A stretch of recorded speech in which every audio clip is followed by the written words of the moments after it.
தேவைகள், இந்த ஊழியத்தை தாங்குகிற பிள்ளைகள், இந்த ஊழியத்தை நேசிக்கிற பிள்ளைகள் யாவரையும் கர்த்தாவே செய்கிற அந்த அன்பு பிள்ளைகள் செய்கிற கையிட்டு செய்கிற பணிகள், பணி ஸ்தலங்கள் இந்த மாதத்துக்குரிய எல்லா நன்மைக்கேதுவாக என் கர்த்தர் நடத்தப்படும்படியாக நாங்கள் செபிக்கிறோம். ஒரு நன்மையும் குறைபடாதபடி நீங்கள் சொன்னது போல யோவான் 14:14 சொல்லப்படுது போல என் நாமத்தை நிமித்தமாக எதை கேட்டாலும் நான் தேவன் தருவேன்னு சொல்லிக்கணும்ப்பா, தந்தருவேன்னு சொல்லிக்க ஆண்டவரே.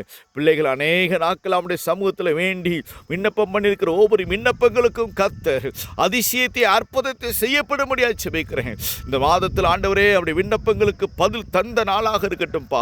அவர் இந்த அநேக நாட்களுடைய வேண்டுதலுக்கு இந்த மாதத்தில் ஆண்டவரை பெற்றுக்கொண்ட மாதமாக இருக்கட்டும்பா. அந்த ஆசீர்வாதங்களை நன்மைகளை சுதந்திரிக்கிற மாதமாக இருக்கட்டும்பா. கர்த்தர் அப்படியாய் நன்று ஆண்டவரே சபை விசுவாச மக்களை கர்த்தர் ஆசீர்வதிக்கப்படும்படியாக செபிக்கிறேன். எல்லா தடைகளை அகற்றி எல்லா தீமைகளுக்கு விலக்கி ஒவ்வொரு விசுவாச குடும்பங்களுக்கு வேண்டிய மேன்மையை எல்லா விதமான ஆசீர்வாதம் அவர்களுக்கு போக்குவரத்தில் பிரயாணத்தில் கர்த்தருடைய கரம் இருந்து அதிசயமாய் அற்புதமாக நடத்தட்டும், தொடர்ந்து வழி நடத்தும்.